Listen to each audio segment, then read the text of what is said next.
Hey, good evening, everyone. Good evening from Los Angeles. I hope everyone is staying safe. I am Stephen Acabado, Associate Professor of Anthropology and the Director of the UCLA Center for Southeast Asian Studies. Welcome to the second panel of the webinar series, Historicizing Disaster Risk Management, the Ecology of Mount Isarog and its Environs. Before I start, I would like to recognize that as a land-grant institution, the Center for Southeast Asian Studies at UCLA acknowledges the Gabrielino Tongva peoples as the traditional land caretakers of Tovangar, the Los Angeles Basin and Southern Channel Islands.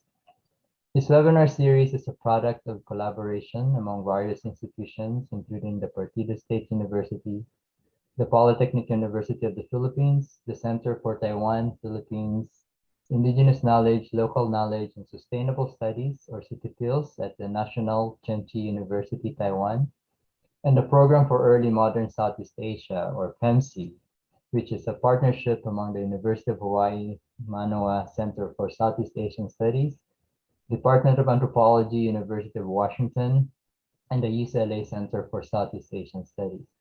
PEMSEA is supported by a generous grant from the Henry Luce Foundation and various UCLA units. The series is supported by the Philippine Commission on Higher Education, the UCLA Coates Institute of Archaeology, and the UCLA Center for Medieval and Renaissance Studies. I would like to invite Dr. Miriam Stark to introduce the panel. Aloha from Manoa and the University of Hawaii at Manoa. It's my pleasure to be here now and to introduce panel 2, which we call Southeast Asia Climate in the First Millennium. It's been established that there were major climatic fluctuations between 1400 and 1820 CE, particularly what we call the Little Ice Age and the preceding medieval warm period. In other parts of the world, studies on the Little Ice Age and this period focus on human behavior and are growing in number, but they're mostly top-down, emphasizing the role of climate in patterns of cultural change observed in the archaeological record. Similarly, in Southeast Asia, not only is there a very limited investigation of the relationship between climate change and culture in this time period, but most studies focus on environmental processes rather than also looking at human response. So this is a panel that gives us the opportunity to start to survey what we know about climatic fluctuations during this early modern period and more broadly the last 1,000 years. The panel also discusses how we study paleoclimates, explains the idea of proxies through dendrochronology, pollen, speleothems, and others like marine sediments. Panel members will also provide an overview of what we already know, as well as things that we do not know and we want to know, and hope that our PEMSEA collaboration and collaboration with Partido State University will help us learn. Thank you.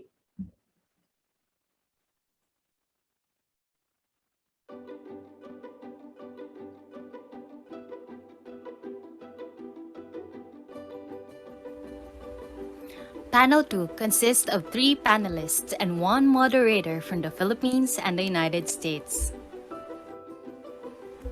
Our first panelist is Dr. Carlos Primo David from the University of the Philippines, Diliman.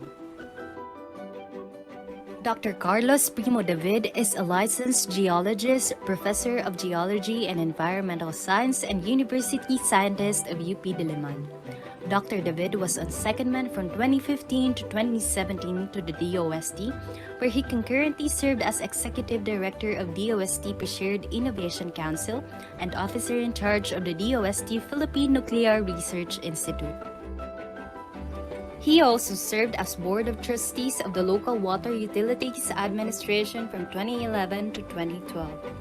Previously, he was employed as a hydrologist by the Water Resources Division of the U.S. Geological Survey in Menlo Park, California, from 2000 to 2003. Dr. David served as project leader to various local and internationally funded projects relating to research on water and natural resources, as well as policy formulation for R&D monitoring and climate resilience programs. He is currently the chairperson of the National Panel of Technical Experts of the Climate Change Commission. He received his PhD in environmental science and geology from Stanford University in 2003.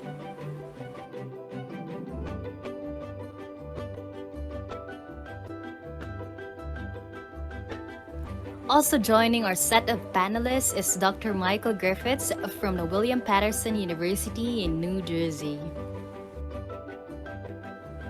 Dr. Michael Griffiths is Associate Professor of Paleoclimatology and Geochemistry in the Department of Environmental Science, William Patterson University, New Jersey.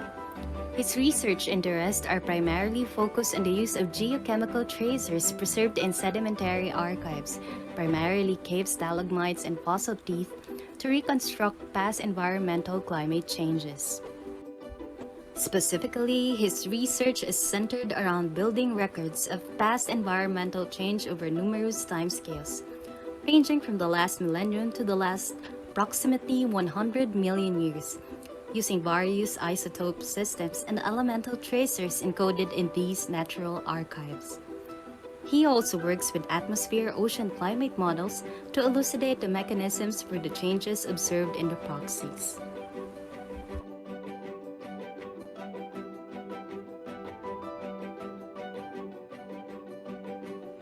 Our third panelist, also from William Patterson University, is Dr. Riovi Ramos.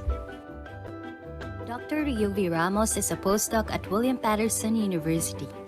In collaboration with NASA GISS, she focuses on evaluating parameterizations in paleoclimate models using water isotope proxies as benchmarks, critical in reducing model uncertainties. She received her Bachelor of Science in Geology and Masters of Science in Marine Science from the University of the Philippines, Diliman.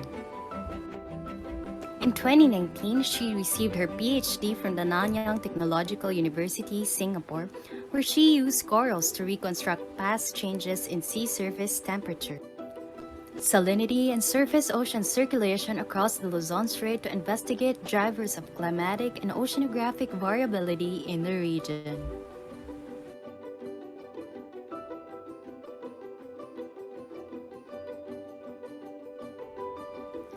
Our moderator for Panel 2 is Dr. Kathleen Johnson from the University of California, Irvine. Dr. Kathleen Johnson is a geochemist and paleoclimatologist who specializes in speleothem-based paleoclimate reconstruction. Her research focuses on process-based studies of new and emerging speleothem proxies and development of multi-proxy speleothem records of past hydroclimate variability from seasonal to orbital timescales, with a focus on tropical and monsoon regions. Dr. Johnson received a BS in Geological Sciences from the University of Michigan in 1996 and a PhD in Geology from the University of California, Berkeley in 2004.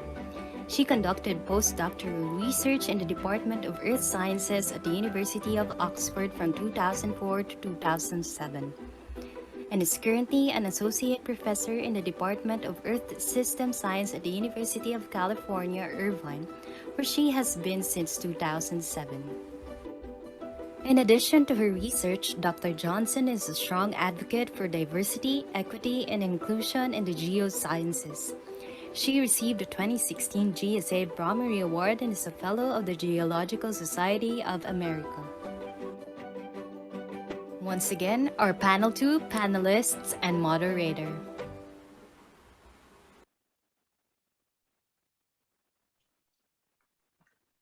Thank you so much for that amazing introduction video. And thanks again for inviting us to host this panel and talk about paleoclimate in Southeast Asia over the last millennium.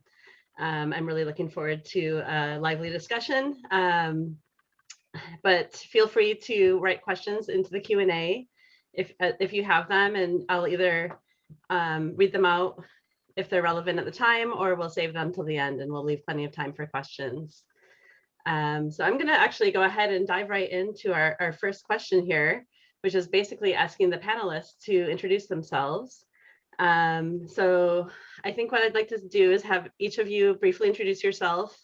I know some of you may have some slides that you'd like to share, and tell us a little bit about what you've been working on recently, and perhaps also share something about one of your more interesting or significant works related to climate science.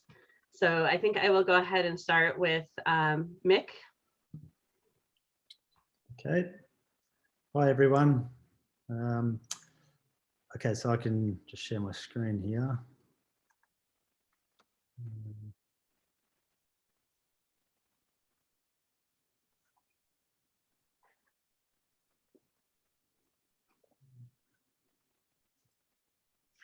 Oops.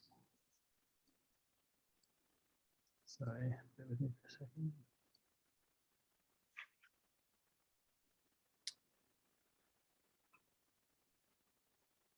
Apologies, let me just try that again.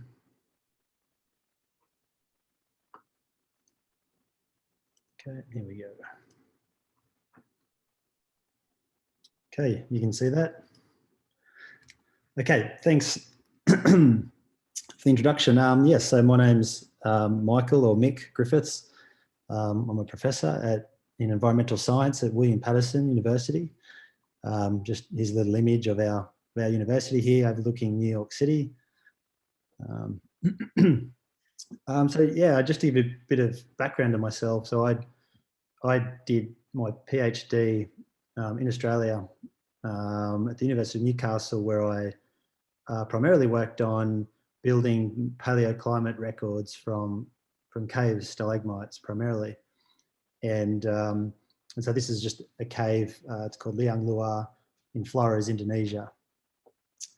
And so throughout my PhD, we produced a number of papers, and I guess sort of one of the most noteworthy papers of my dissertation was an article in Nature Geoscience where we were one of the first to demonstrate a link between changes in the Indonesian monsoon or the Indo-Australian monsoon and changes in sea level through the last deglaciation. And sort of following on from that paper that was published in 2009, we sort of extended the record back further in time, where we also showed that changes in the Indo-Australian monsoon were tightly coupled with what was happening in the North Atlantic through the last glacial maximum and then into the deglaciation.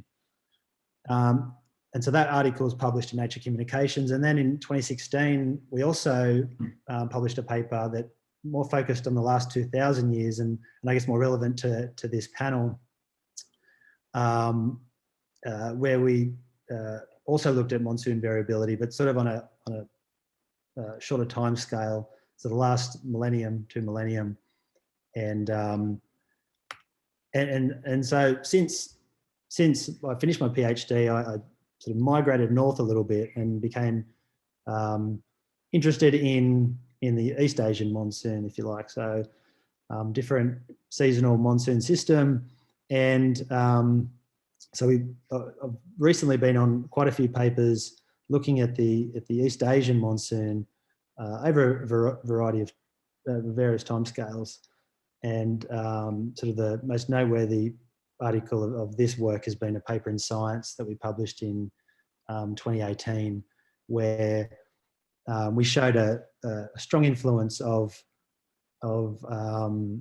the monsoon rainfall in central China being tightly connected with the changes in the westerlies that were in turn influenced by what was happening in the North Atlantic during the last deglaciation.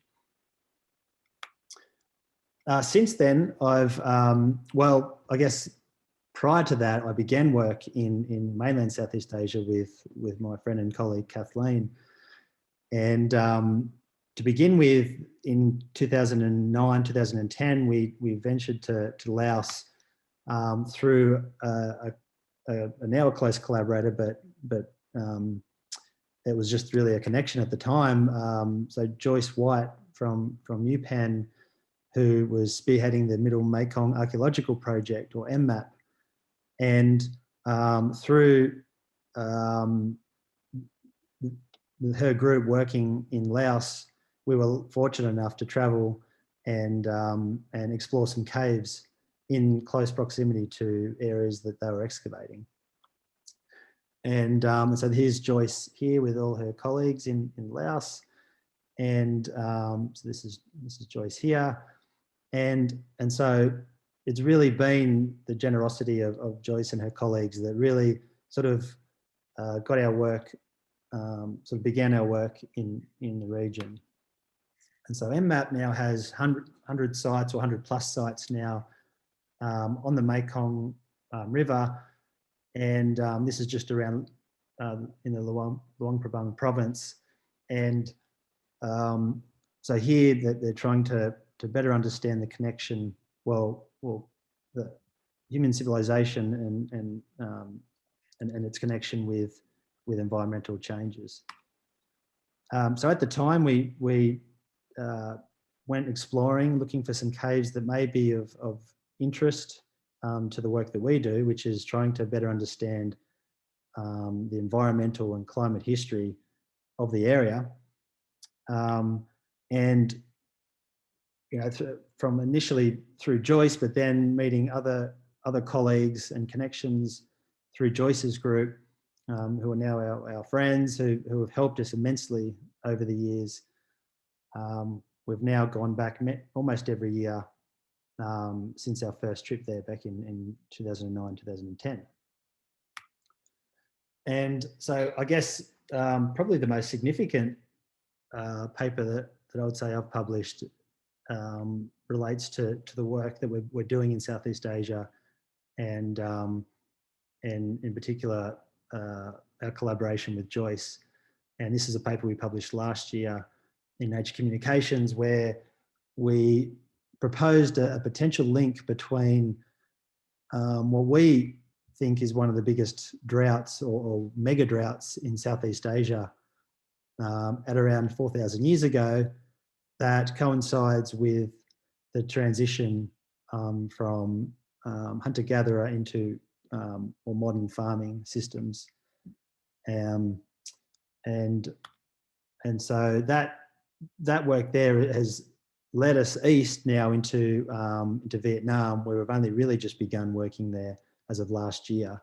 And again, through some collaborations in Vietnam, we now have some close collaborators there that are helping us to explore some caves in Phong Nha Kabang National Park.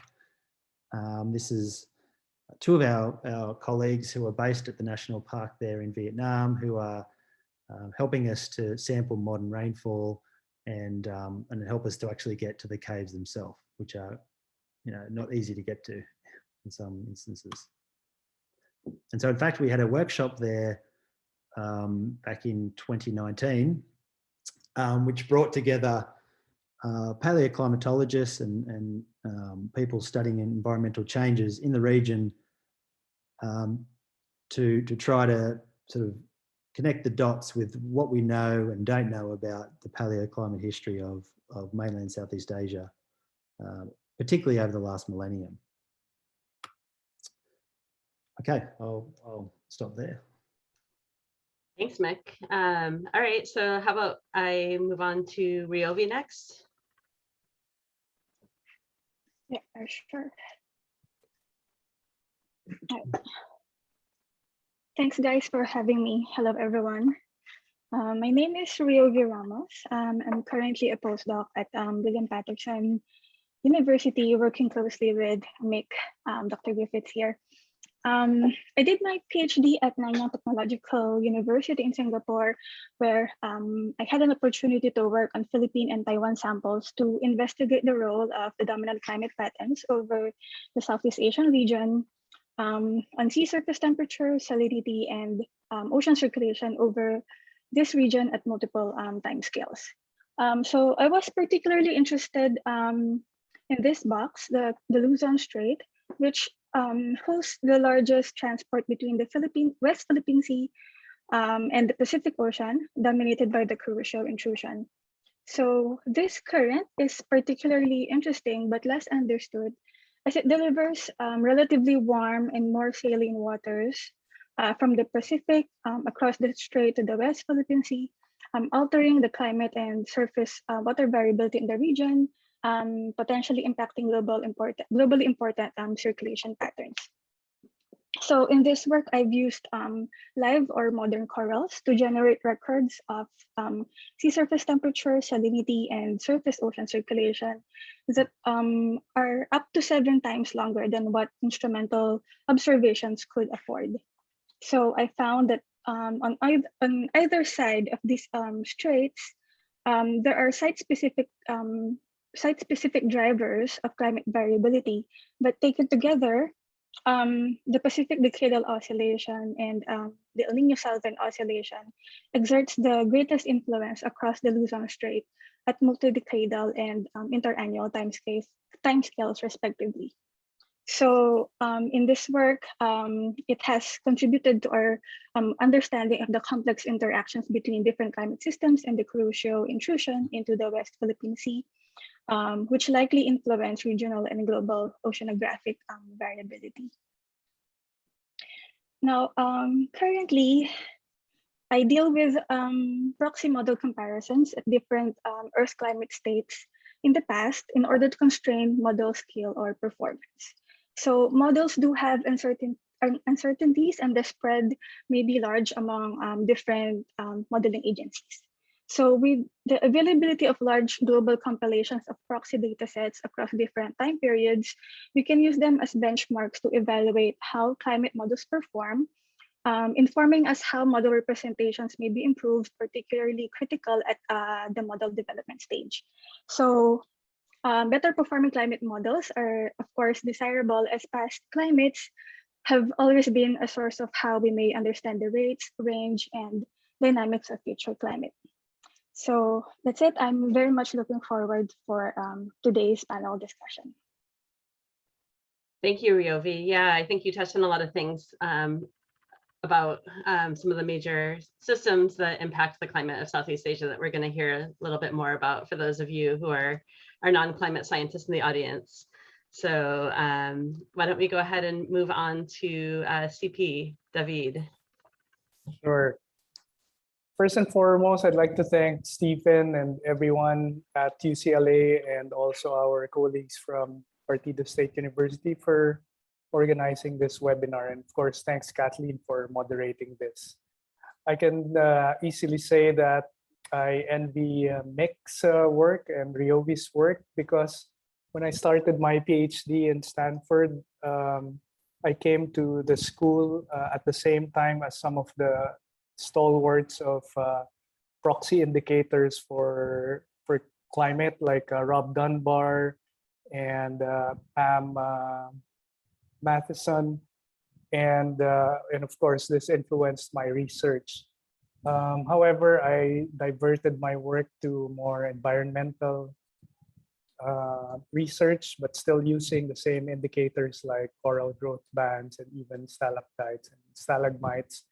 But I guess I can say that it's all coming full circle, because in 2019, together with a Filipino-American geologist who used to be based in UC Berkeley, Dan Ibarra, we collected a few speleothems again in the Rizal province in the Philippines, as well as a massive one that came from Bohol. So those samples are now being analyzed at Brown University, and I hope we see some of the data again and push back further what we know about climate in the Philippines. Let me share one slide, and unlike Mick's work, which goes back to 2,000, 3,000 years ago, my work is constrained to probably the last 100 years. And the only saving grace, I would say, with working with such a shorter time period is that we are seeing the largest changes in climate within the last 100 years, simply because of climate change. This is a paper that we recently published. This graph that you're seeing right now, starting with the gray lines, would be monthly runoff measurements, both from actual stream gauge data and global data sets combined. And of course, it's very difficult to see any trend with just looking at the gray lines because of seasonal patterns and other forcings that come into play. The red line that you see is actually 12-month moving average in order for us to see not so much the seasonal trends, but smoothen the trends out. And if you can see the last 20 years or so, you find them a little bit more erratic than the previous 80 years, now, which probably has an imprint of a changing climate already. Now, with some mathematical manipulation, the same data set, we tried to detrend it using this formula here from Weatherhead et al. In 2009. And the first box here, which is obviously an equation of a line with omega here as your slope, if you remember your math from college, in order for us to see trends of a data set that looks pretty messy when not doing any analysis. And what we found out is that there are certain changes in terms of runoff, which is our proxy for effective precipitation, because what we are measuring here is runoff from the rivers in the entire Philippines. And what we see is that there are certain parts of the country that are showing a decrease in effective precipitation or runoff, but some parts are actually showing an increase. No? And therefore, let me move some of the tiles in my Zoom. This map here of the Philippines, all those in blue are the areas that we find that runoff or discharge from the rivers are actually decreasing over time. And those that are the pixels in red are those areas that are actually increasing in terms of discharge over the last 100 years. So these are some of the work that we're doing, and we wanted to regionalize our drought prediction tools. And later on, I'll share with you guys what I think is the largest forcing in terms of drought in the country, which is El Nino, and look at some of the proxies for drought and how we can predict this more accurately in the future. Kathleen, maybe I'll stop there for now and give back the floor to you. Thanks, Thank you. That sounds great. Yeah, and I also forgot to mention that this is a very timely topic that we're talking about today, given that, as many of you may be aware, the Working Group 1 contribution to the Intergovernmental Panel on Climate Change 6th assessment report was released today. And so there's been a lot of news today about the impacts of climate change, and particularly about what we're learning about the changing nature of climate extremes as a direct result of human activities. So that's something that's really relevant to this discussion today. And unfortunately, I've been traveling all day, so I haven't had a chance to read too much about it. But if anyone has any points they've noticed today, feel free to chime in with those. But it's probably going to take a while to digest all of that. All right, so our next section of the webinar is going to focus on providing a broad overview of understanding climate and paleoclimate science in Southeast Asia. So this is a huge topic, so we're going to try and skim the surface and give an overview for those of you, especially who maybe are not climate scientists in the audience. So the first question is, I'd like to ask the panelists is, can you provide a brief overview of Southeast Asian climate and describe some of the major climate patterns that impact Southeast Asia? So we've already heard Enzo mentioned a couple of times here but there's other climate patterns as well that are important to understand. And so how about I'll go ahead and ask Mick to start us off again here. Okay, let me share my screen again. Yeah, this is obviously a whole course, university course in half an hour. But yeah, just to get us, or get you all sort of positioned in a way that you know makes us better understand tropical climate and dynamics. I just pulled up you'd find this figure in many textbooks. This is a paper by John Chang, and what is plotted here is just an aquaplanet, and so you know we don't have any land surface here, but the point of it is that because you know we live on a sphere and we have excess energy being distributed from the sun to the lower latitudes, we tend to have an overabundance, if you like, of radiation, shortwave radiation at the lower latitudes. And so the Earth has come up with a way of actually redistributing that excess energy in order to establish what we call a radiative balance, or an energy balance. And so the way that Earth does it is it uses the atmosphere and the oceans to take some of that excess energy in the lower latitudes and then move it to the higher latitudes, where there's sort of net export or loss of that radiation and energy, so that Earth can be in some sort of balance. Now, due to that, it's because we're now exporting that energy out. One of the ways that it's exported is through the atmosphere, and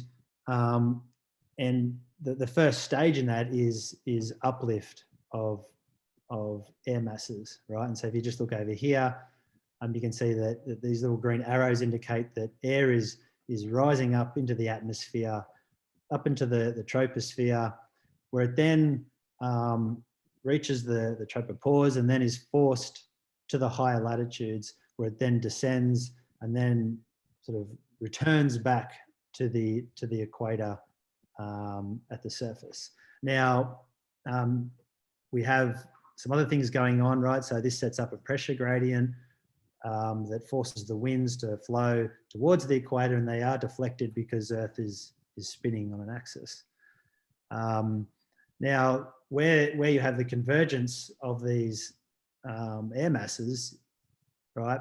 This is what we call the intertropical convergence zone, and we can see it quite clearly on most satellite images, but this is just a nice one that I pulled from NASA, and you can see this cloud band of moisture close to the equator here that tends to move north and south of the equator depending upon the summer hemisphere, right? And so in northern hemisphere summer, the ITCZ shifts northward, takes with it moisture, and then as we move from summer into fall into northern hemisphere winter, this band of moisture is now located in the southern hemisphere low latitudes.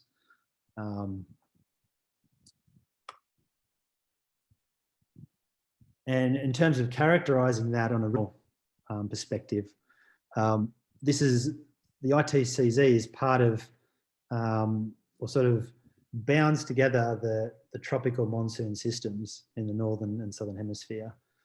And so you can see in this little figure here that in the boreal summer, so this is the classic Asian monsoon, and then as we move into the northern hemisphere winter, southern hemisphere summer, that tropical rainfall band shifts southward, and we have seasonal rainfall over Indonesia and northern Australia. Same goes for South America, Southern Africa. And so it's really just, so what this is sort of describing the meridional changes in this moisture transport.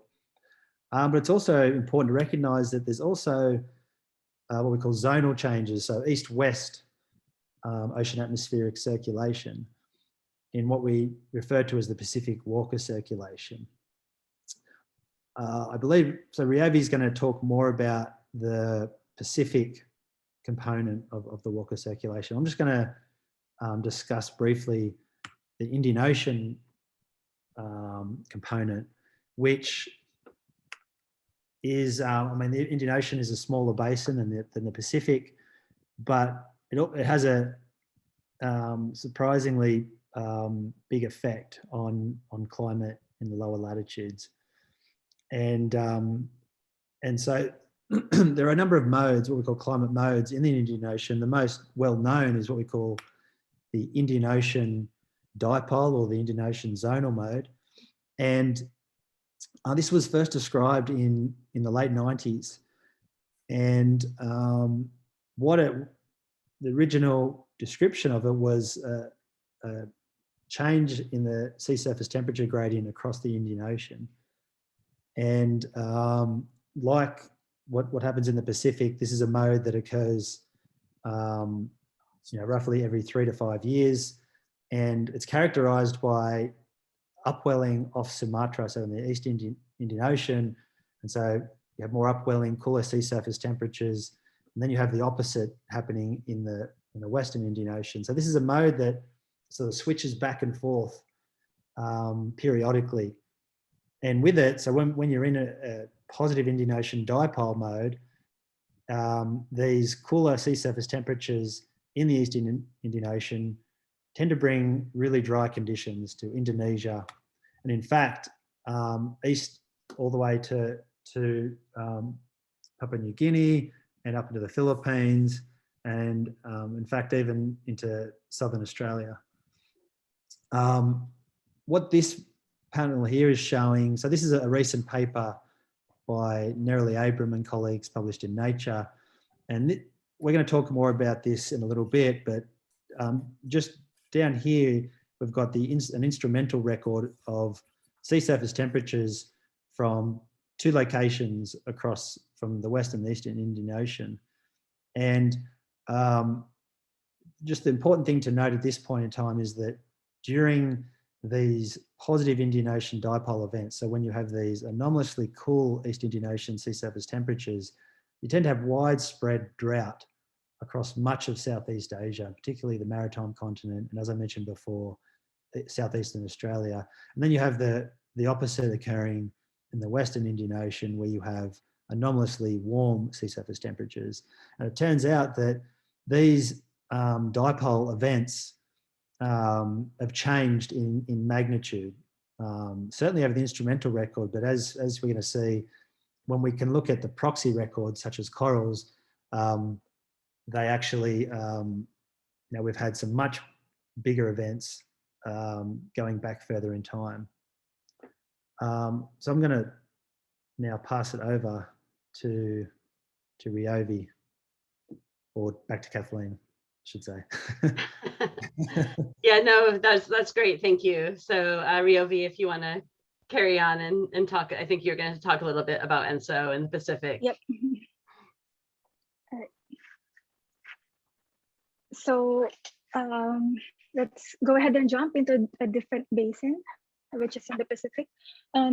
So the El Nino Southern Oscillation, or ENSO, is one of the well-known climate patterns that impact Southeast Asia, and also one of the best studied. It is a coupled phenomenon stemming from the interaction between the tropical Pacific Ocean, where El Nino name came from, and the atmosphere, where the Southern Oscillation name also came from. So in the ocean, it is characterized by periodic and recurring shifts in the position of the Western Pacific warm pool, shown here in red, which sufficiently modifies the general flow of the atmosphere, creating a ripple effect of weather changes, including rainfall, temperature changes in far spread regions on the Earth. So just a brief refresher, this figure shows you the different phases of ENSO. So during normal conditions, as shown here on your left, the trade winds would blow from east to west across the surface of the tropical Pacific Ocean, bringing in warm and moist air and warmer surface waters towards the Pacific seaboard of the Philippines and the rest of Southeast Asia, keeping the Central Pacific Ocean relatively cooler. Now, this warm and surface temperatures in the Western Pacific initiates this atmospheric convection where warm air rises high enough into the atmosphere, eventually forming clouds and rain over the Southeast Asian region. So this now drier air travels towards the east before descending over the cooler Eastern Tropical Pacific, which Mick earlier described as the Walker circulation. So below the surface of the ocean, the thermocline also is deeper in the west than in the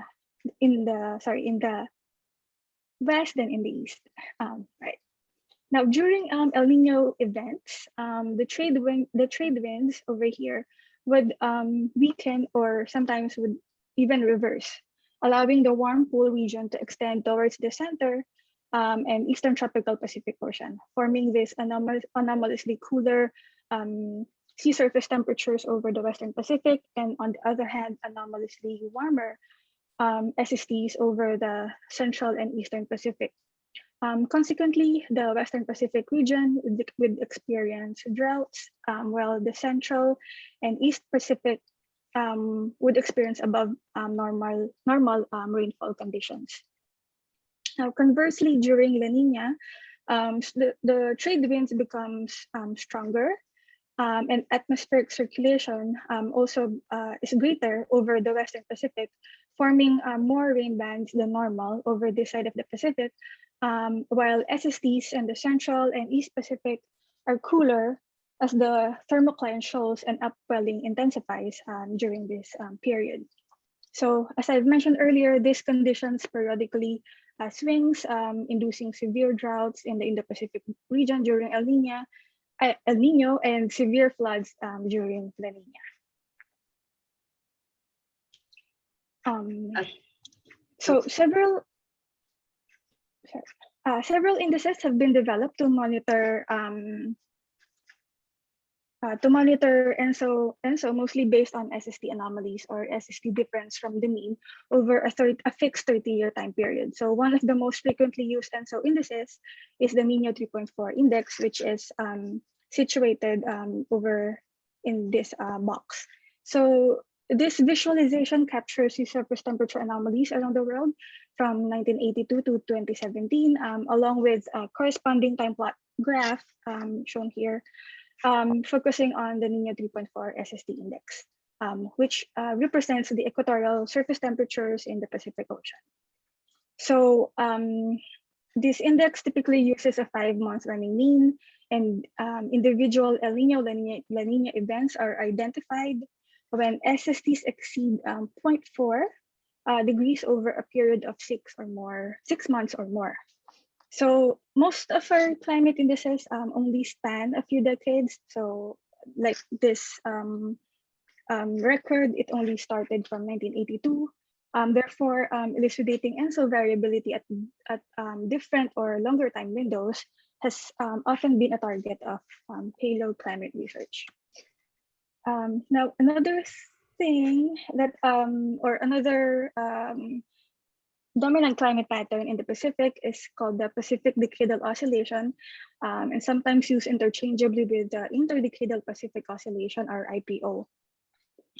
They just differ in how you are defining this box, but essentially the PDO is the dominant mode of SST anomalies over the North Pacific poleward of 20 degrees north at decadal timescales.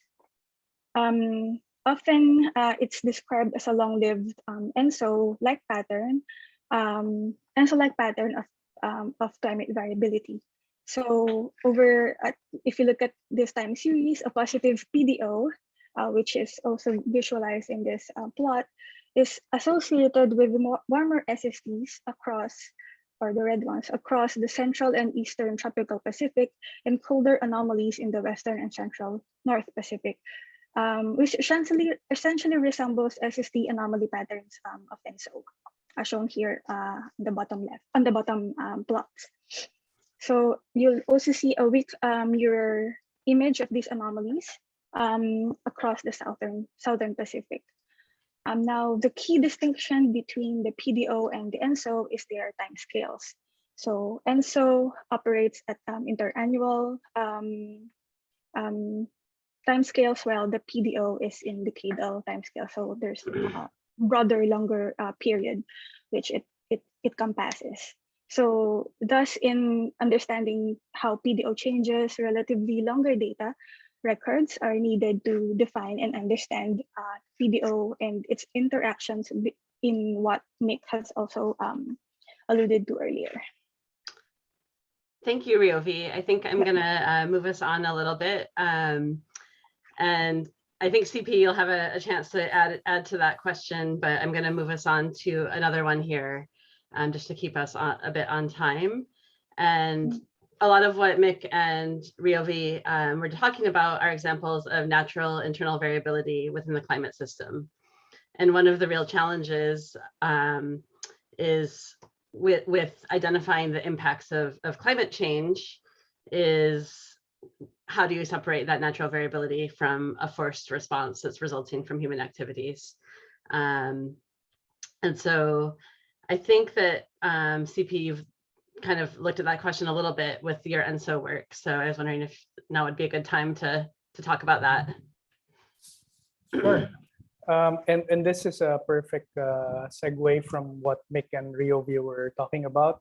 But just to answer your previous question on what processes are most affecting climate at least in the Philippines, I would say El Nino, which was mentioned by Ryovi, the ITCZ mentioned by Mick, the two monsoons that that interchange throughout the year here in the country, the southwest monsoon and the northeast monsoon, and finally, in terms of precipitation, tropical cyclones.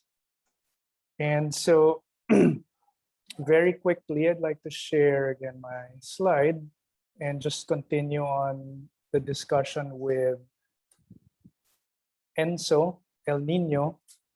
Okay, more graphs. My interest really is in terms of predicting the impact of El Nino in the country, particularly drought conditions. And obviously, when we try to predict drought in the country, we would look for its causal relationship, and that would be sea surface temperature changes in the central and eastern Pacific Ocean.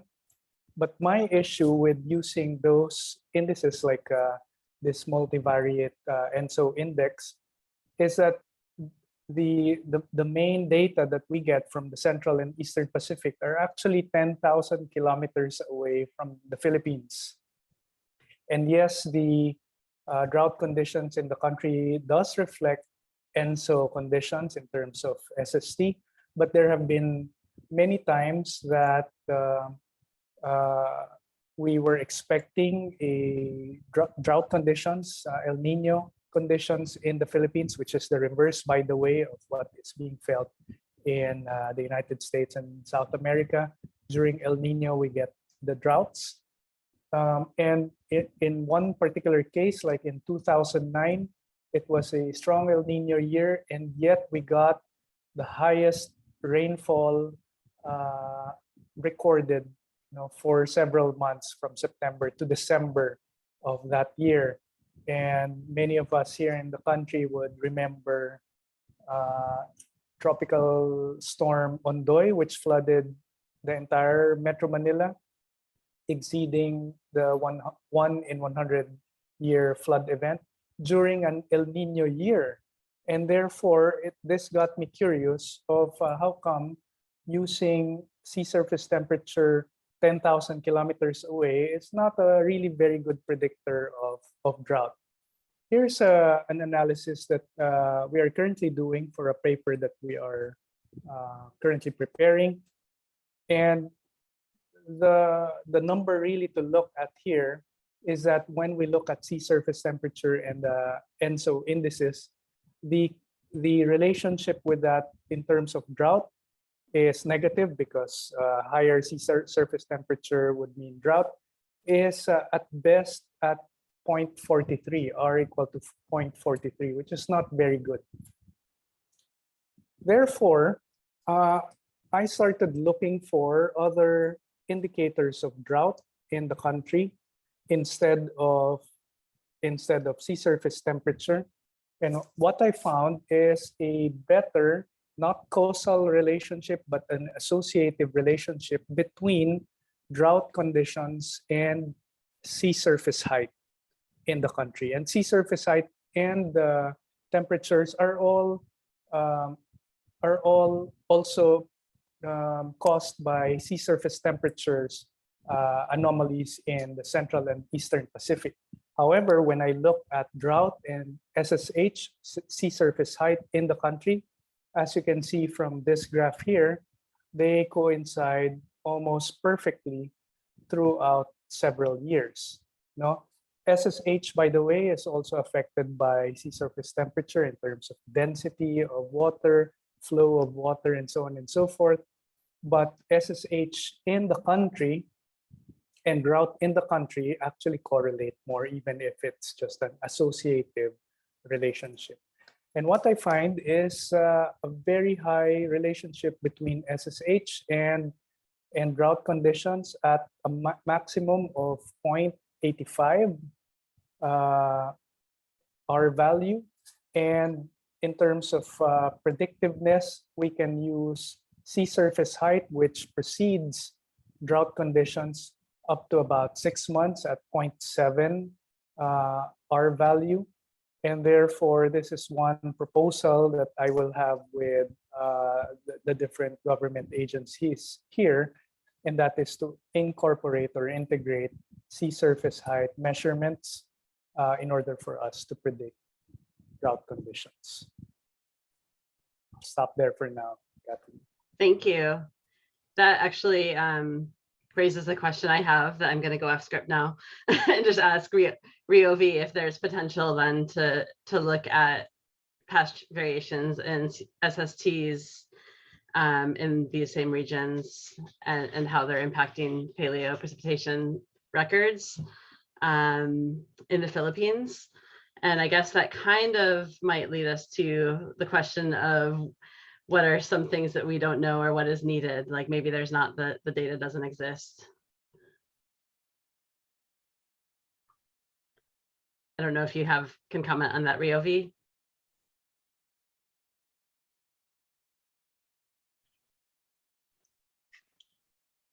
Definitely.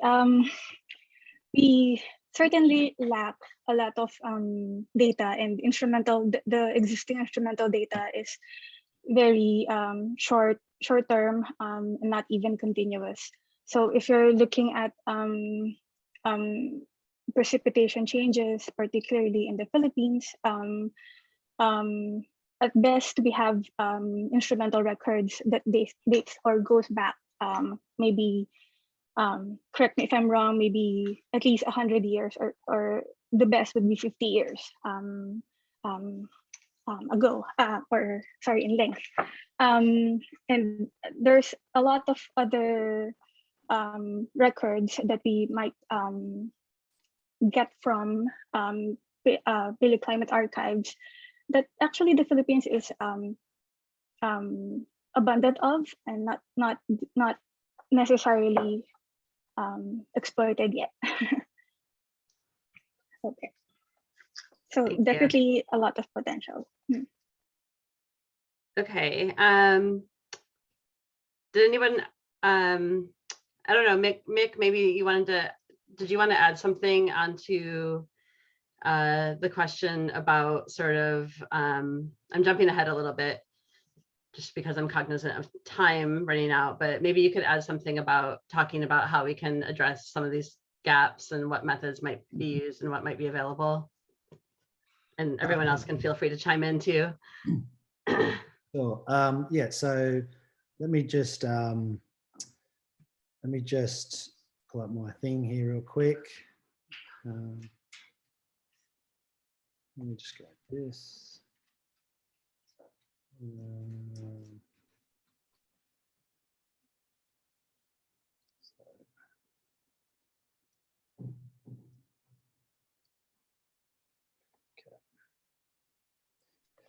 Yeah, so we've covered a lot of this already. So we bring in the proxies? Is that what? Sure. Yeah. Okay, yeah, so I think what CP was just describing is it provides an excellent example of we have high resolution instrumental records, right, and we're making some sense of the system in the modern environment. But ideally, if we can, we want to be able to see, what we're seeing today. How is that in relation to what's happened in the past? And the only way we can really do that is to go to the natural world, right, to extract some information from something that's been preserved in the environment. And so this is where we bring in climate proxies, right? There's a whole range of different natural archives that we can potentially extract some useful information from. Some examples include tree rings, ice cores, marine sediments, speleothems, so cave records, which is something that myself and Kathleen primarily work on. So it's important to, and Ryovi alluded to this also before, is that the paleoclimate record can be really useful because, well, for one, it can tell us what's possible. It can help to inform us about mechanisms of change. And then it can, which is really important, especially given the IPCC report that just came out today, can help us to evaluate climate models and help to better constrain the noise in us that amongst the different modeling groups. And so the proxy records can help to benchmark the climate model output. I'll just provide, do you want to provide some examples real quick, Kathleen? Or sure, yeah, just a quick couple. I'll make it, okay, so just as an example of what we're looking for. So if we're looking at a speleothem, for example, we want to, because they don't actually physically record rainfall or temperature, we have to rely on something else. And so we rely on some parameter. And in this case, for speleothems, the most common one we generally use is oxygen isotopes. And then when we measure these oxygen isotopes in the carbonate, we then can relate it to some variable. And in our case, it's rainfall. And so we can come up with some relationship.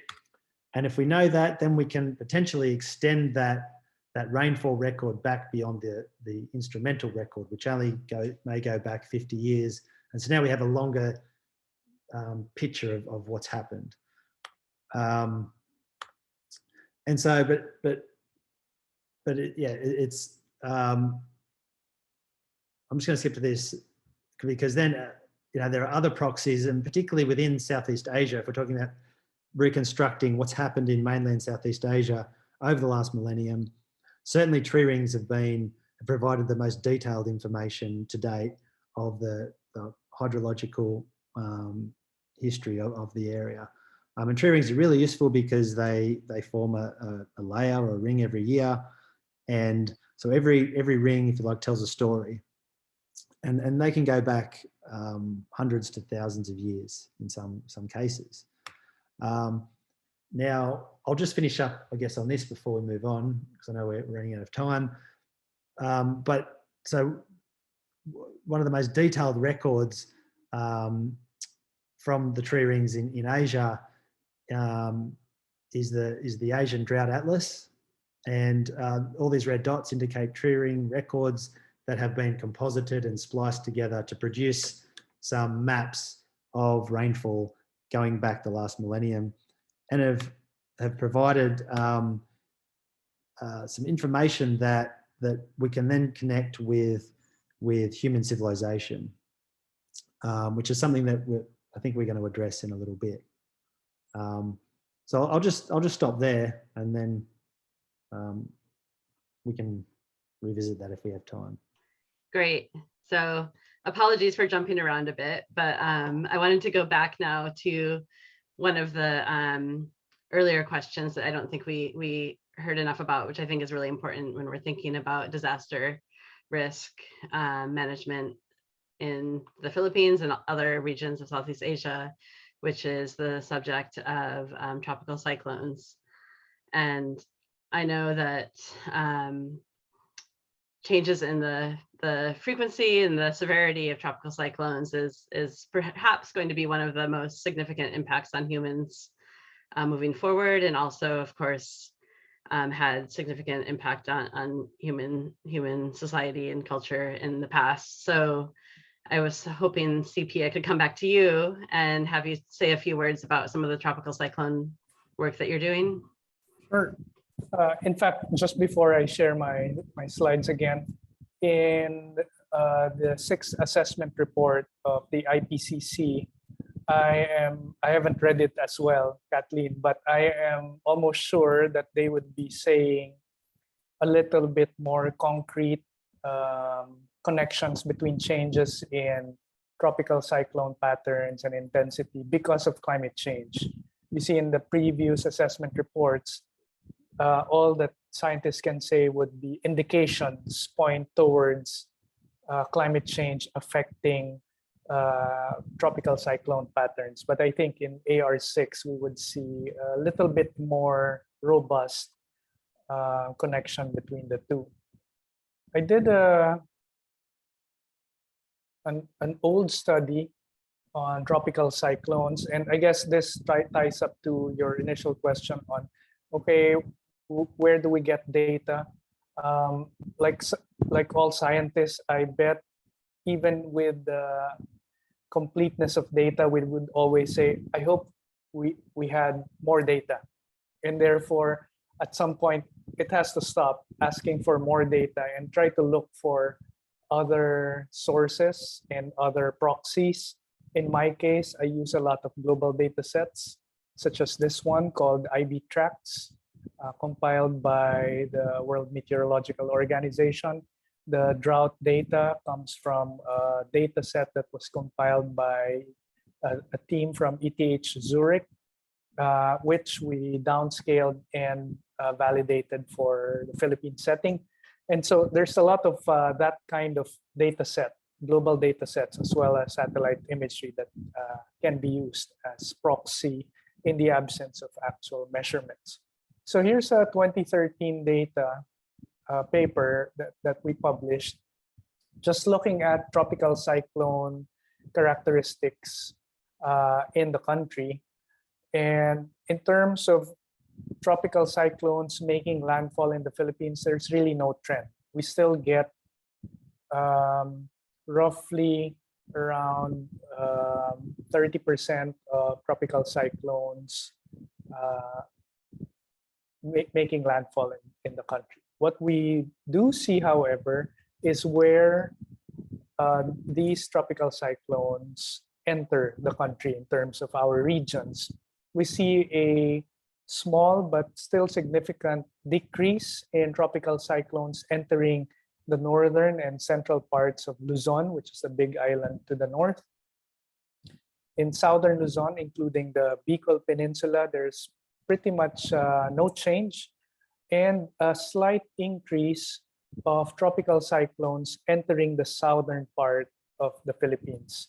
Now, and this increase is probably minimal, but still the data shows that there is that increase of about 1 or 2 tropical cyclones per year that make landfall towards the south of the Philippines. In terms of policies and disaster risk reduction, this is significant because communities who are used to typhoons in the north, and we do have all these rock-built houses towards the north.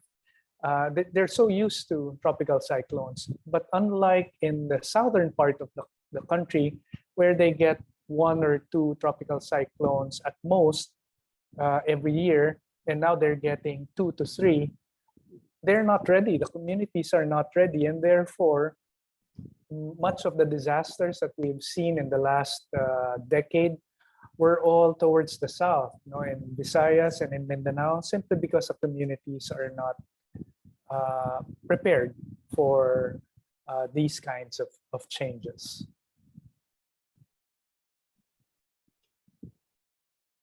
Back to you, Kathleen. Okay, thank you. Yeah, that's great. I think I want to steer us back a little bit because we've been talking a lot about the impacts of climate change today and the climate system, but I know we also are interested in the climate evolution over the early modern period, over the last millennium. And so maybe quickly I could ask Ryovi to start. If you could just give a quick overview of what we know from the marine records, just, in one slide. I'm just kidding. It's a huge topic, I realize. So whatever you want to focus on. Yeah, definitely I'll focus on the marine side of things. I'm more of a coral person, I still believe. So I'll just quickly share with you what we know thus far in terms of sea surface temperatures in the region. So these are records from all the different basins across the tropical Pacific, coming from corals. And as you can see, I'll start with the shortest time period first. So this covers the past 400 years of coral, strontium, calcium, and dilute records, essentially used to reconstruct sea surface temperatures within these basins. What we over this time period, what we've known and learned is that tropical ocean warming is unprecedented in the late 20th century. So this and that's across all ocean basins, not just the Western Pacific.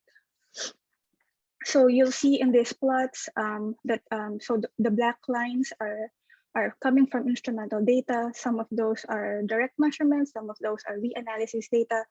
But then corals would have provided a longer climate record, giving us context of what this rise in sea surface temperature is, or what this rise in sea surface temperature in the late 20th century really implies.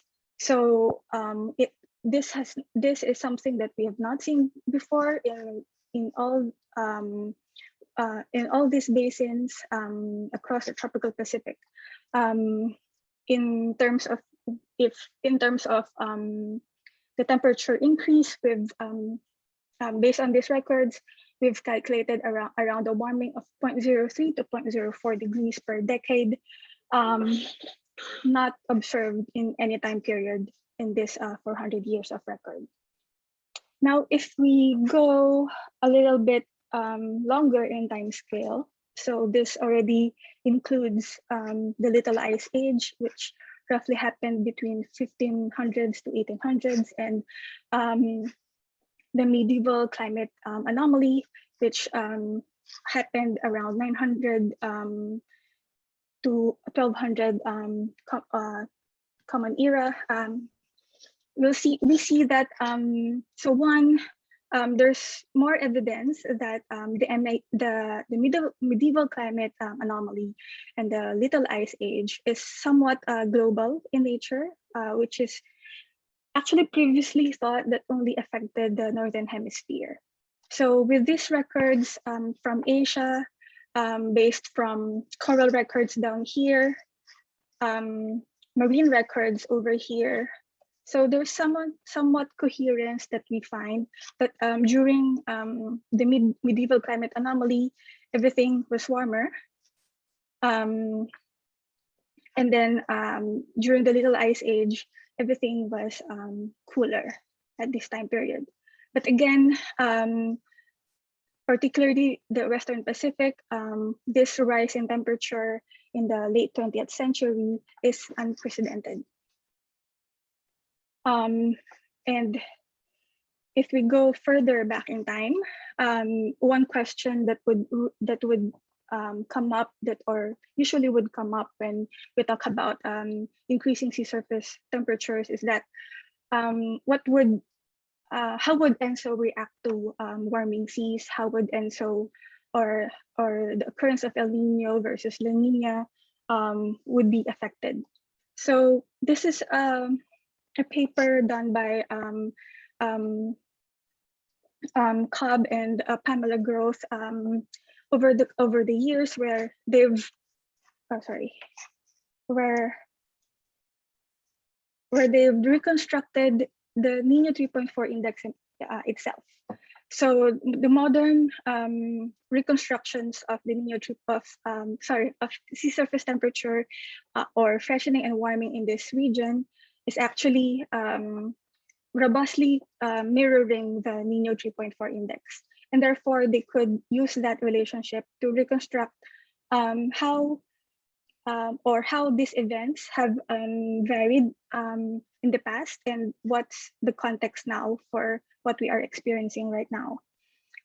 So these individual plots are coming from fossil coral records dated at that particular time period. So zero is actually present, and then the age are flipped. So this is present, and then we're going back further in time. And this goes back to the mid-Holocene, which is around 6,000 years ago. So you'll see the evolution through time, that ENSO variants, or how frequent and how strong El Nino or ENSO events are, is actually beginning to increase in time, and tends to be stronger, especially in the last 50 years.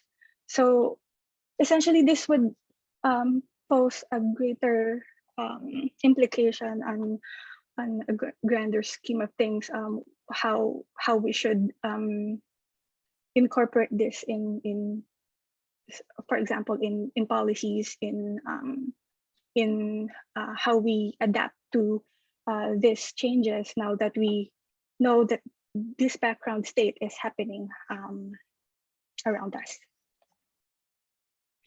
Thank you, Ryogi. That's great. I think since we still don't have any questions in the Q&A, I'm going to cut into that time a little bit, so we can also have Mick give a quick overview of what we know about terrestrial climate change over the last 1,000 years. Okay. Yeah, so just picking up on what Ryogi talking about there. So one of the advantages of using recurring records, for example, is that they're quite widely dispersed across Asia and also mainland Southeast Asia. And so given that, you can begin to mold the records together to get a spatial representation of what's happening. And so if we just look at, so there are quite well-known droughts in the natural archives, for example, and also going back the archaeological record, that now we can begin to, with the advantage of having the tree record, we can now begin to look at the spatial footprint of those droughts to begin to understand how widespread they were, because we know that from the archaeological record that they had big implications to society, in various locations. The other really unique thing, so I'll touch upon some of the forcing. So the unique thing also about these tree records is that because you can come up with a spatial map of the paleoclimate, you can then begin to do some statistics and begin to look at the mechanism for the changes. And this is just one example from Buckley et al. In 2010, where they constructed a drought metric, which is the Palmer Drought Severity Index, which is basically an indicator of soil moisture. And because they now had 700 years odd of record across mainland Southeast Asia, they could begin to compare their tree ring reconstruction over the instrumental record and then compare it directly with what you see from the instruments themselves. And so this here is just comparing the tree ring reconstruction versus sea surface temperatures against the instrumental record versus sea surface temperatures. And what you see is, not surprisingly, that drought over the last 100 years in mainland Southeast Asia is strongly coupled with sea surface temperatures across the Pacific, more specifically ENSO. And the tree ring records seem to be picking that up very nicely. So you can take that a step further and look at the spatial map of these tree ring records against other tree ring reconstructions, for example, in North America. And if you just glance your eyes to the top panel here, this is the instrumental record of one of the dominant modes of drought in the modern, versus what we see during well-known droughts in the tree ring reconstruction. And so this top mode here is the ENSO mode, right? So when mainland Southeast Asia and India are dry due to ENSO, you see similar patterns in other parts of Asia and North America. And so what that implies is that perhaps these large droughts that occurred during these periods were forced by changes in the Pacific. And I'll just, one more slide before I give the floor back to Kathleen. So tree rings are really great at giving you very detailed reconstructions. Unfortunately, they don't go back as far as we'd like. So that's where we have to rely upon other records. And this is a paper that we published from Laos. This was a PhD student of Kathleen's. And so if you just look, this is a 2,000-year record. The red indicates dry, the blue indicates wet. And what we see that, like the tree ring records from mainland Southeast Asia, we see these quite persistent and sort of long-standing droughts that lasted for decades and even longer in some cases. And this is information that we wouldn't have if we just relied upon the instrumental record, which only goes back 50 to 100 years. So it really opens our eyes into what's possible. And like Riavi showed in the sea surface temperature records, which show general cooling, well, the terrestrial records indicate overall widespread, what we call mega droughts across the region during this period. Whereas during the early part of the record, it was much wetter. I think I'll just hand it back to you, Kathleen. Yeah, sounds good. Thank you. Yeah, that's great. So I think what we're trying to convey here is that the climate system is very complicated. It has extensive natural variability, and paleoclimate records are needed to understand that the range and mechanisms of that natural variability. And that can also help us identify the fingerprint of human activities more clearly when we have a good understanding of what is within and within the bounds of natural variability and what is not. So that's one approach to do that. I think I'm going to go ahead and finally move on to our next sort of theme, which is looking at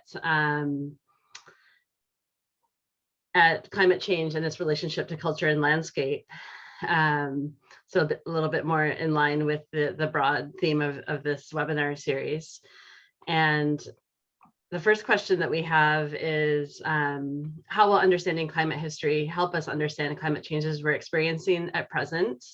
So we already touched on that a little bit, but more specifically, how can paleoclimate data sets be integrated in addressing present day disaster issues and problems in the Philippines or Southeast Asia in general?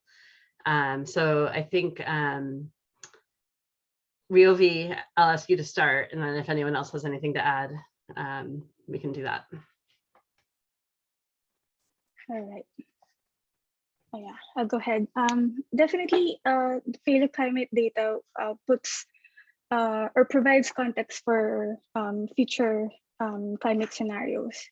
And I'm sorry, I will like to share this. Give me a second. Right. So I won't really go that far back in space and time. I would like to use the case of Typhoon Haiyan that happened or that made landfall in the Philippines last November 2013, which is considered one of the most destructive and deadliest typhoon that made landfall in this region. So historical documents from the Spaniards show that Haiyan has actually a predecessor, which happened in 1897. So, which is a typhoon also of a comparable size, strength offshore, and had an associated storm surge disaster as well. The only real difference is that this region over here, which is very much disrupted by the storm surge, is that less people are living before than today. So without so that's one factor, population. But one thing that's not really changing as well is that the configuration of this embayment is most likely the same for this time periods, between these time periods. So shown here is the map of the path that took that Typhoon Haiyan took. So this is the dotted line, and a similar path of destruction, if you will, by the typhoon in 1897. So having known this and not really apparent to policymakers and people on the ground, this historical knowledge actually would have actually saved a lot more lives than destroy. So if we consider incorporating historical knowledge such as storm surge, flooding, extreme winds, and whatever the prevailing vulnerabilities at that time period might have aided in the development of a more appropriate multi-hazard evacuation strategy. Another thing that might have failed during the typhoon is the warming and the typhoon warning and warning and response itself. So why did it fail? So social surveys would suggest that the local residents have actually a mixed response and actually understanding of how or the typhoon warnings basically emerging from a lot of their social concerns, such as housing, livelihood, and access to food, and prioritizing those choices rather than their safety might have cost more lives than actually than not. So it's actually a learning experience as well, where what happened had definitely called for better communication pathways, warning systems, and even evacuation plans and multi-level hazard management, and more importantly, how people would perceive disasters itself. A lot of other examples, especially when we also talk about sea level changes, where a lot of coastal zones are threatened by inundation, as well as existence of megacities along those coasts. There's a lot to be considered when you form policies covering or governing the safety of the population over those regions. So one recommendation that we definitely always say that so easements between the coastal zones should be honored, and as well as some other interventions, especially just the natural, protecting just the natural environment over at these regions are extremely critical. Great, thank you. CP, did you have anything you wanted to add along those same lines? Sure, of course I completely agree with Rio V. But the simplest answer to your question as to why we need all these paleo data sets would be, it is only through these data that we are able to see trends and, more importantly, relations between other data.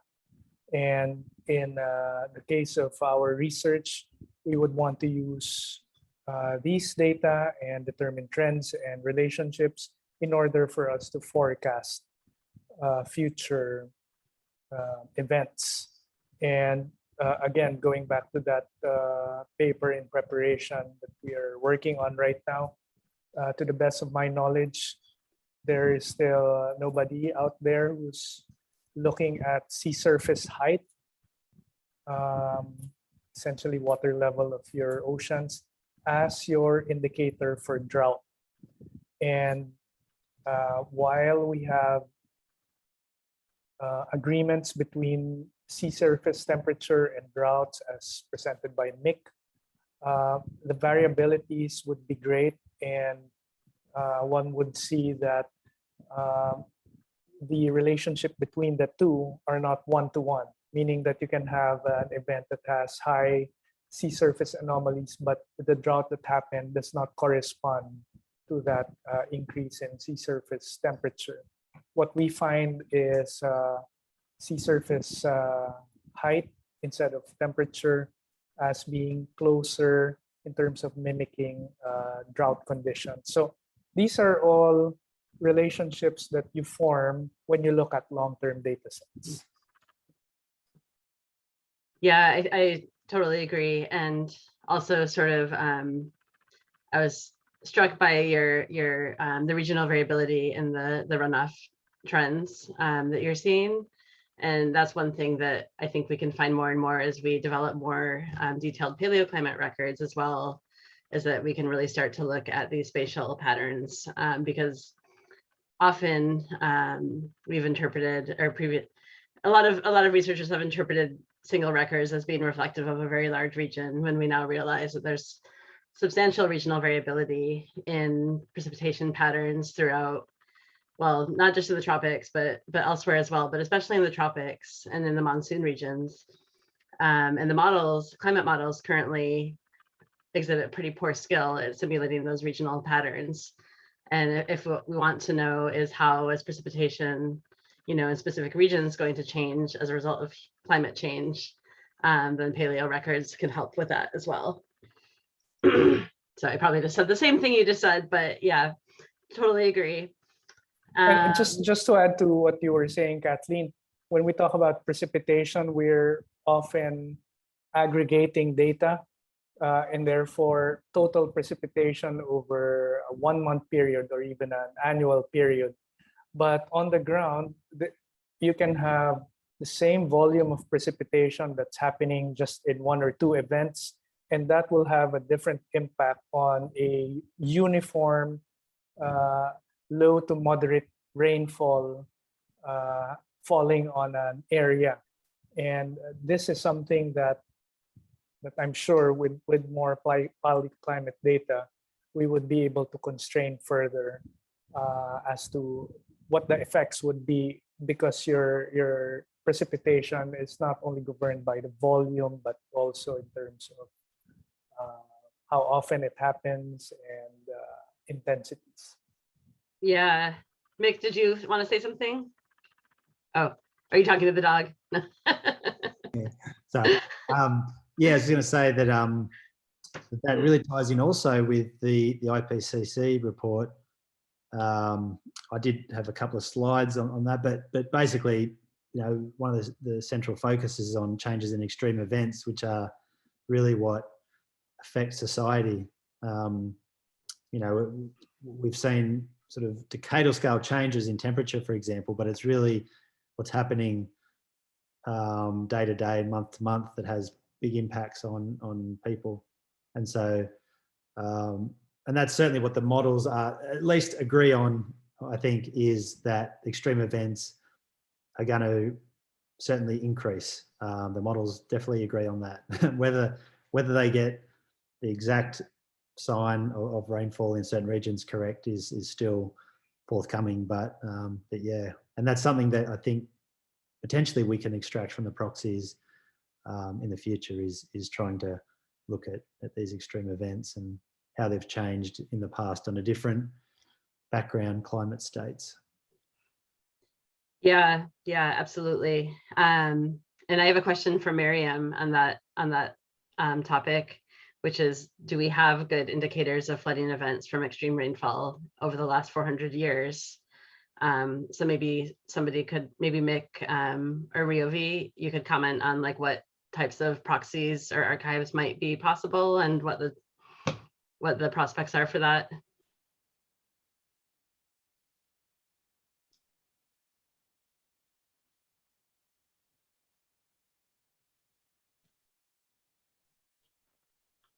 Cool. Did you get I'll that, go Mick? ahead. Okay, I can also go. I can also chime in. Yeah, I think I mean, one example I think is, so there are some, and actually Riyadh is working on some of this now, actually, is coastal coral records that have impurities in them, I guess, runoff impurities that then get recorded in the corals themselves. That's sort of an example of because, you know, they record such high resolution rainfall patterns. They seem to be a good potential for looking at flood events. And then I would say even speleothems have the potential for looking at flood events. We've seen a number of instances where we see clear mud layers in speleothems, and that's not that uncommon in areas where you see they receive a lot of rainfall. So yeah, and there's also some work that's been done, for example, using isotopic excursions in speleothems they need to have a pretty direct connection to the surface. So they have to be like a relatively shallow cave with a relatively simple hydrology. But there is potential. So we're working on trying to test whether we can identify landfalling hurricanes in Northeast Mexico, for example, using some of those techniques. But it's not easy. So and I don't know what like data currently exists, for example, from the Philippines or other parts of Southeast Asia. But it's good to know that that's of interest. I mean, it's of interest from just a purely climate science perspective as well. Alrighty. So let me go ahead and let's see here. Definitely not going to get through all of the questions we had planned out, but I'll go ahead and jump ahead to block 4, which is sort of thinking about climate science and translational research. And if we end up having extra time, I can come back to some of the earlier questions we skipped. But specifically how understanding precipitation variability can provide policies for, can help steer policies for government agencies to develop better responses and plans for disaster or climate change impacts. Does anyone want to? I think I'd written your name down there, CP, and maybe we already touched on this.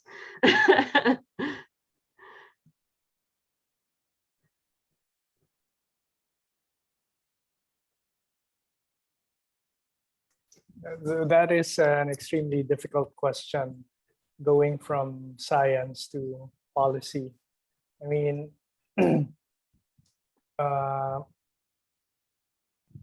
I don't know where to start, Kathleen, but what's popping into my head right now are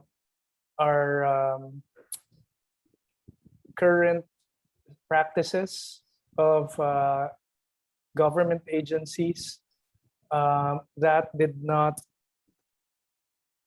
improve through time because of more scientific information. Take, for example, our local weather bureau in terms of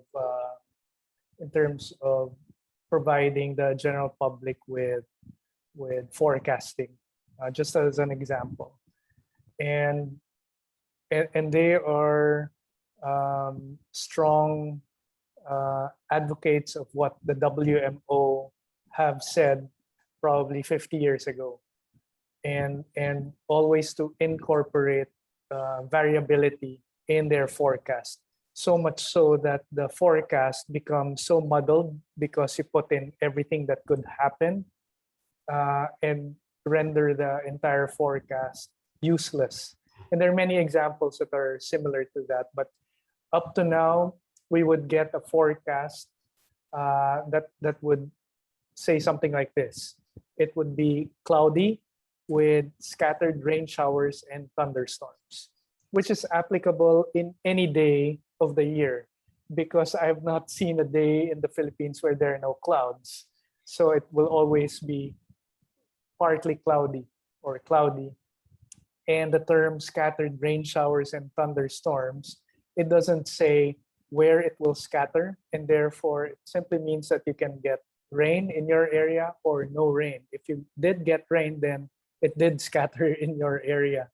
And so, but we have become more sophisticated in forecasting, and that policy changes would have happened already, but then government is still stuck maybe 20, 30 years of the technology that we were used to in the past. So that's a personal challenge for me to bring all these new information and data sets into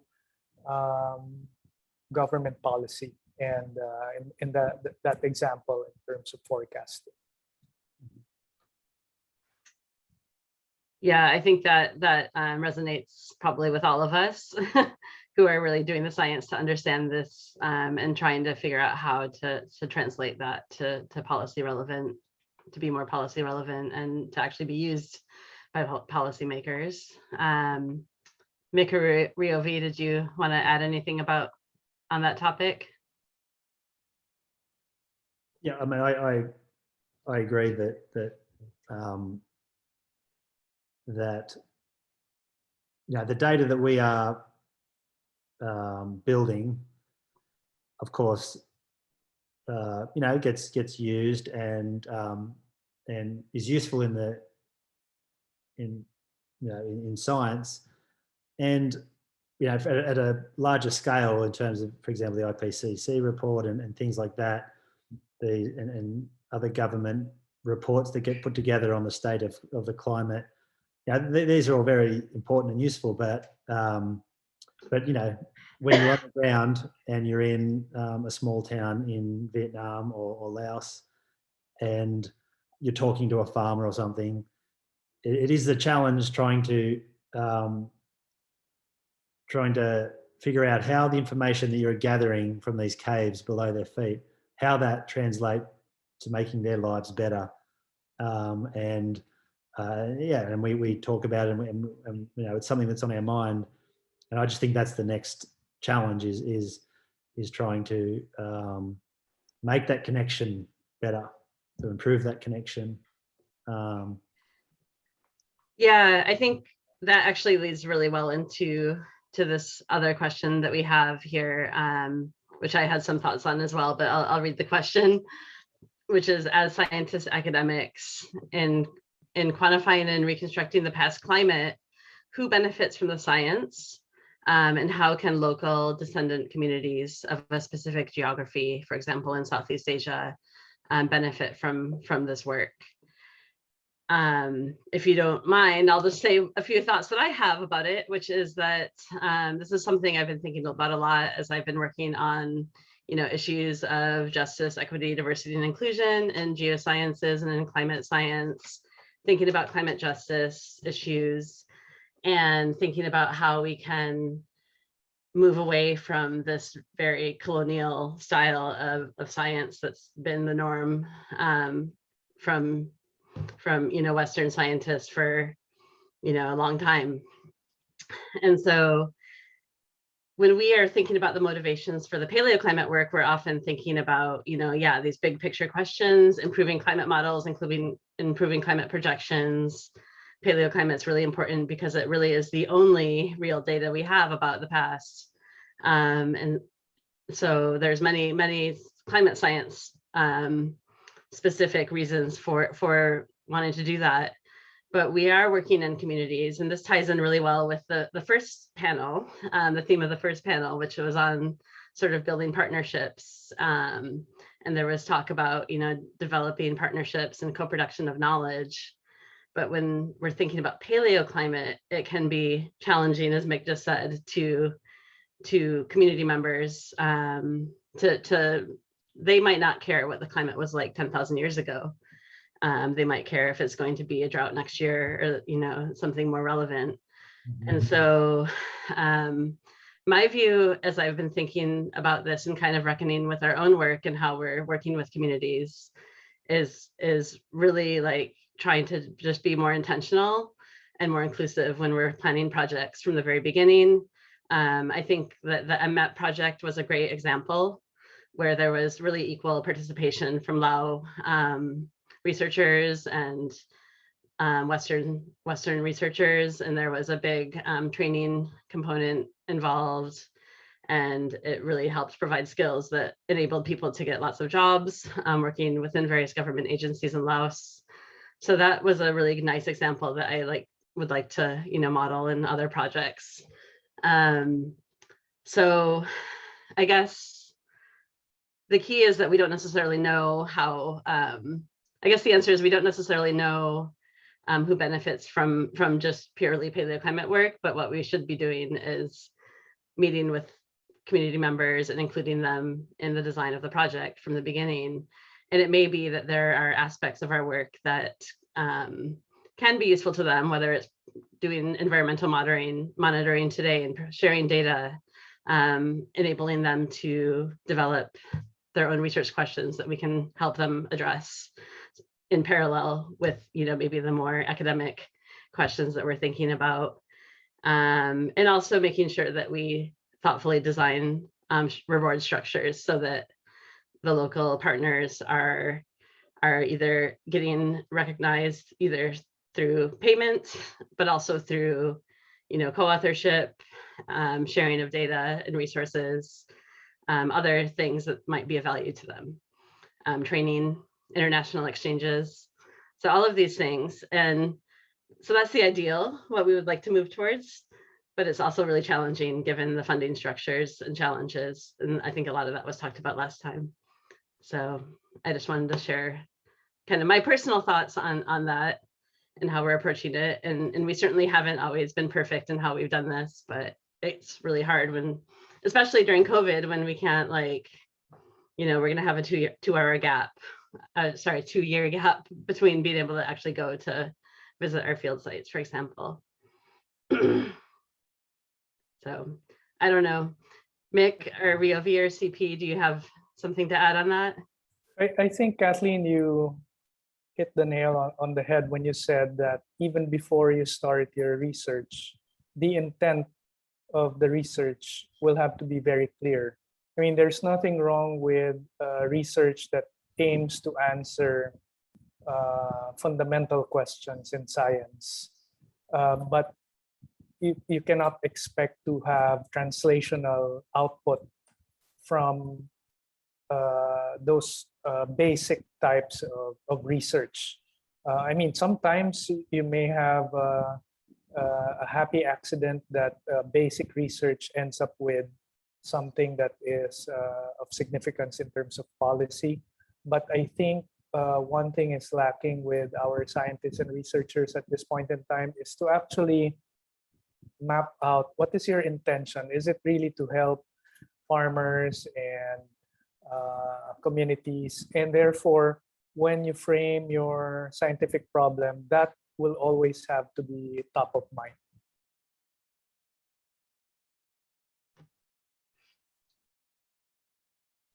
Yeah, I agree. I agree too. I completely agree. And I just want to add something. Another thing that we should also keep in mind is we also, so definitely there are trainings that's happening. There are definitely like a top down or how do you say this? You're definitely translating what you know to communities, and there is certainly an attempt to do that. But one thing we need also to ensure of is that there should be continuity. The science itself is not gonna reinvent every time, every now and then, and people, although people would come and go, the science will still be there, and we just need to ensure how that it's continuously being translated to those who would really benefit more.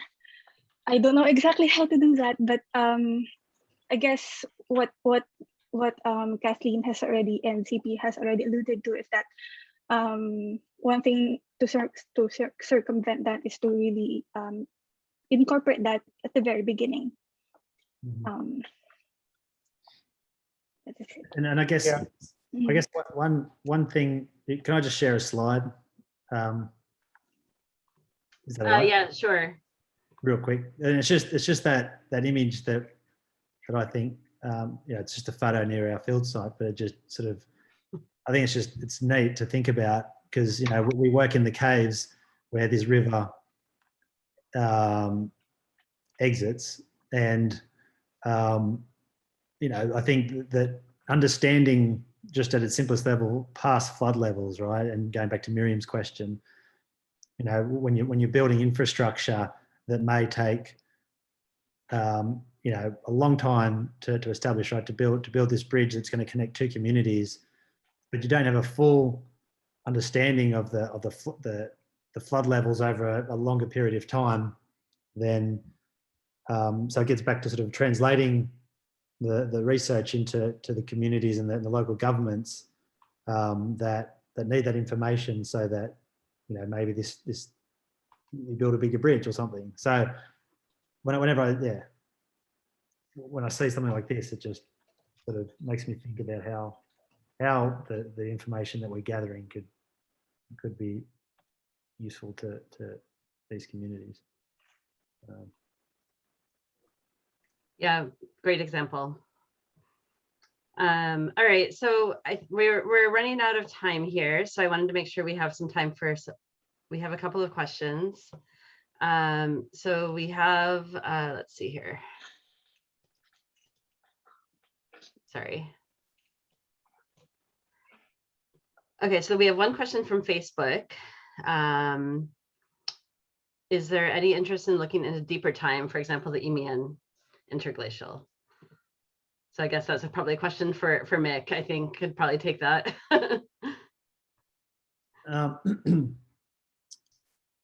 Yeah, there's no doubt that going back to previous times in Earth history, that could be potential analogues for the current and future change that we're seeing. Can be sort of test beds for what is possible, right? So, and there is research going on where scientists are using past periods in Earth history, past warm periods, for example, where sea level was higher, etc., to test various things, right? And one example is to test the sensitivity of Earth's temperature to changes in carbon dioxide in the atmosphere. So, I think that going back to past periods in time, such as the Eemian, is very useful for, I think, for constraining various aspects of the climate system that can improve our model projections into the future and help to reduce that uncertainty. And in the IPCC report that came out today, the bounds on our future projections have actually been constrained a bit tighter because of the paleo records. So every report that comes out every 10 years, the uncertainty seems to be reduced a little bit each time, because we're adding more proxy records and we're improving our ability to sort of mold all these proxy records together. So great, thank you.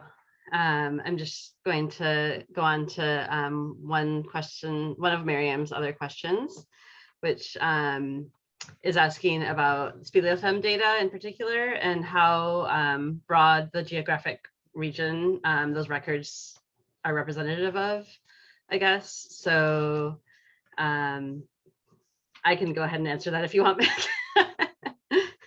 Just very briefly. Yeah. So basically speleothem records, like similar, are depends on which proxy we're looking at. So certain proxies are very much reflecting what's the water balance directly above the cave. And so that may be a pretty local signal, maybe like more of a regional signal of precipitation. But then the oxygen isotope signal, there's been a lot of work to show that is much more, in most cases, is much more of a large scale signal that's affected by sort of a regional atmospheric processes, moisture transport, moisture source regions, the amount of rainfall that's happened basically between the moisture source region and the cave site. So the answer is both.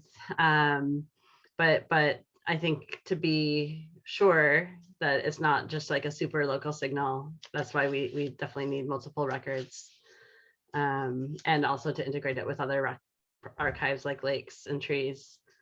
And then I think we just have one more question, which came through the Q&A. I think maybe I'll direct this to CP probably, or Ryovi. And the question is, are long-term climate data for the Philippines available? And can they be accessed by people involved in government agencies and policymaking? So a question about data access. I guess they're available in journal articles, but that's the problem, translating that scientific information to something that's useful for government agencies. That translation is what is lacking.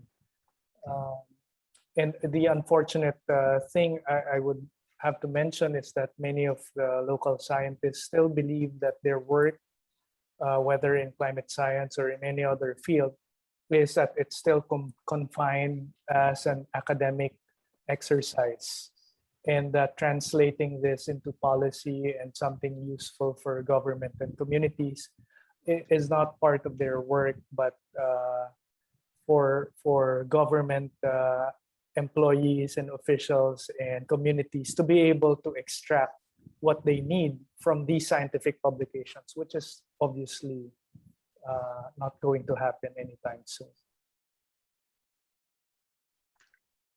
Great, thank you. All right, so I think that we have no more questions. We only have a couple of minutes left, so I just want to say thank you again to Dr. Acabado for organizing this webinar series and for inviting us to participate in the project. And thank you to all of those who've given logistical support as well, Earl and Maddie and others. And thank you to the panelists, Ryovi, Mick, and CP. And if we have, does anyone have anything else quickly that you wanted to say that you didn't get a chance to say? Mick, oh, You're muted, Mick, if you're saying No, something. no, sorry. I just want to thank the other panelists, CP and Riovi and Akabado for putting this together. It's a really great project, and I'm happy to be involved. Great. Thank you Then also. I don't know if anyone else, Stephen or Miriam, I don't know if you had any closing words you wanted to say. Thank you. Maraming salamat. You know, growing up in Bicol, I experienced maybe 3 near-death experiences with flooding and typhoon surges. So this is, I think the future is also dire reading the IPCC report. So we need to, decrease at least decrease our carbon footprint to prepare for our kids and the next generation.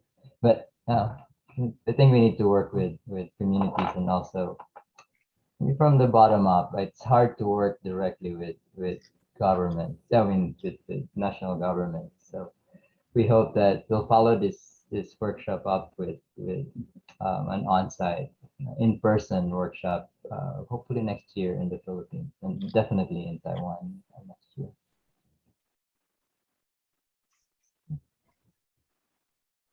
Great. Well, thanks everyone for coming. And Andy? did you want to say something about the next panel?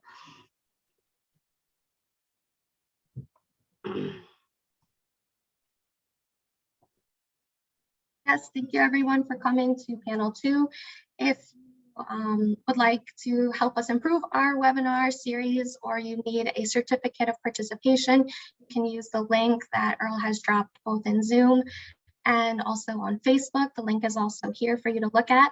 We would also love for you to participate in panel 3, which is happening next week. You can follow us on Facebook at the Museo de Isarog page to watch that, or you can register on Zoom and join us on that platform. If you're just tuning in and you missed panel 1, you can rewatch it on that same Facebook page.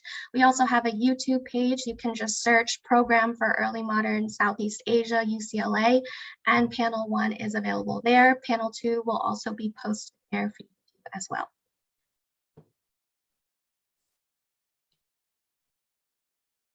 Yeah, thank you. All right, thanks everyone. Thanks, everyone. Yep. Thank you. Thank you so Thank you. much. Thank you. Thank Bye-bye.